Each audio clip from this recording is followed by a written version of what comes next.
They banged on my door so hard, I thought the frame might splinter. 3 raps that woke me from a dream about an old truck. And when I cracked the door, there were 2 men in cheap uniforms standing on my porch, one holding what looked like a printed badge, and the other with a coil of plastic zip ties looped around his wrist like a bracelet. And behind them, smiling like she'd won something, was Marla Wren, clipboard in hand and an attitude like she owned the county. I remember the weight in my chest right then, not because I'd been away, not because I'd been tired from long hauls and late nights, but because the one time I had to trust my home to my neighbors, someone had decided to rent out that trust for power. My name is Eli Mercer, and I built the cabin on Cedar Hollow myself. Piece by piece, timber, nails, stubborn afternoons. It's not just property to me. It's the thing I take pride in when things else fall apart. So when Marla told me I owed fines for unauthorized structures, and the 2 guys said I needed to sign a form or be escorted to the community office, something inside me went cold and a little angry. The kind of angry that's more practical than dramatic. She used words like community standards and safety protocols, and when I asked for a legal number, she smiled and said, "We handle things internally." That's how con men sound when they've got the town conditioned. That's how power parks itself in someone else's porch and calls it civic duty. After that morning, the neighborhood split like a fault line. A few folks came by with worried faces and suspicious envelopes. My next-door neighbor, June, handed me a stapled packet of fines with official-looking seals and told me, almost in tears, that the HOA had started showing up at doors to keep things orderly.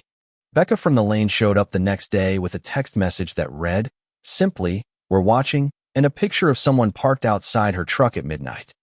I sat at my kitchen table surrounded by paperwork that smelled like cheap ink and a kind of authority you can print on a laser. Bogus citations, flyers stapled to telephone poles advertising neighborhood patrol meetings, a list of rules no one remembered voting on. I started to collect the threads, because I've always been better with tools and timelines than with gossip. If someone wants to make a house of cards out of the neighborhood, I'll figure out where the glue came from. At first it looked like a garden variety land grab. Marla and her small band of supporters were perfect at the small cruelties that when big things, they'd park rental trailers on vacant lots temporarily. They'd call the local paper with a story about eyesores. They'd convince a few elderly neighbors that they'd get security if they donated a little money. But soon the little things turned sharp. A contractor I trusted called to say his insurance had been canceled after community complaints. A trailer with a for sale sign appeared overnight on the only path down to the lake. And a chain of emails showed up in my inbox, anonymous, threatening, hinting that resisting would be costly.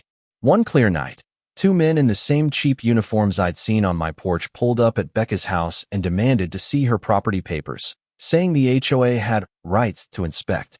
They had no warrants, no badges that checked out, just the same fake certs and the same scowl. They left when a real patrol car rolled up, but only because someone called it. That's how this kind of thing survives. It relies on fear more than force. I went to the sheriff's office with my stack of documents and my sense of growing dread, and there I met Officer Alvarez, a man who'd seen the worst people could do to small communities and still kept a sort of weary hope. Alvarez took my evidence seriously, traced a couple of license plates back to a shell security firm, and frowned at the paperwork, but his hands were tied by bureaucracy that moves slower than evil with momentum. Marla, meanwhile, was good at public performance. She'd arrange community meetings, rent a church basement, bring the guests who would clap on cue, and present the paperwork as gospel. She had a story about keeping property values up. She'd speak of order, of tradition, and people would nod because the lie she told was comfortable. The real shock came when I learned the shell security firm had a link to a local political aid, not illegal on paper, just greasy, political favors disguised as civic care. There was a night that got under my skin, the kind of scene that folds your living room into something like a courtroom. Becca had organized a small gathering to read aloud the citations and asked for volunteers to contest them. Marla showed up with 2 of her patrol in tow, each one wearing a uniform that fit like a costume. And when she smugly asked the group who wanted to be in charge of keeping order, the air smelled like something about to break. Someone in the back hissed, "Sign here if you want to avoid fines." And then the guy with the zip ties let them glint in the low light.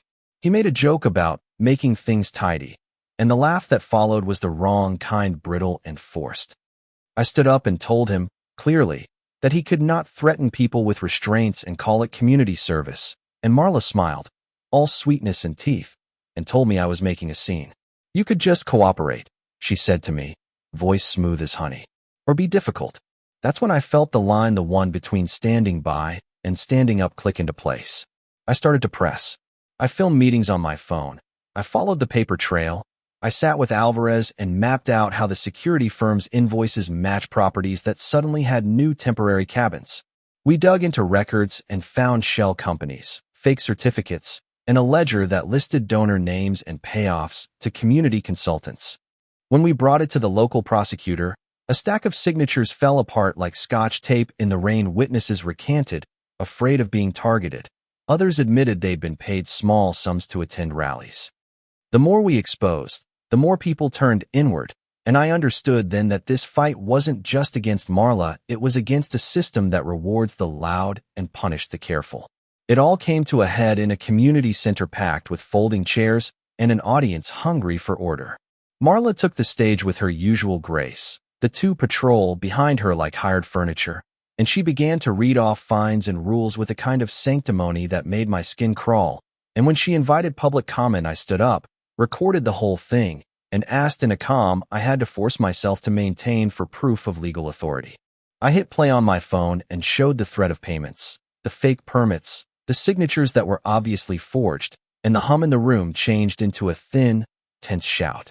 That's when Alvarez, who'd been watching from the back, walked up with two deputies and some warrants that had been quietly served. They took the fake IDs, they traced the plates, they read the list of shell companies into the microphone. And for a long moment the sound of the room was the sound of silence that follows the truth being handed to light. Marla didn't go to jail that night. The law moves in its own time, and people like her have lawyers who can turn the gears the other way. But the patrol guys were detained, the ledger was seized, and a lot of comfortable lies started to unravel. The tough part, the part that keeps me awake sometimes, is that the whole thing didn't feel like a victory so much as a beginning. Neighbors who'd been bullied into siding with Marla had to reconcile with their shame. The county started an audit. The political aide who'd accepted favors had to answer questions. And for a while, there was this hollow, tentative good feeling in the cul-de-sacs, like a wound closing. In the months since, I've rebuilt fences and friendships. I've fixed the dock, and I've sat on the porch with folks who once crossed themselves to avoid eye contact. I still keep my evidence in a folder labeled with the date. And sometimes I'll walk the lane at dawn and think about how easy it is to let power sit on your porch if you don't challenge it. About how thin the line is between neighborly concern and control. Share this if you know someone who's been bullied by small-town power. And subscribe if you want more stories like this where ordinary people try to do the hard part, stand up.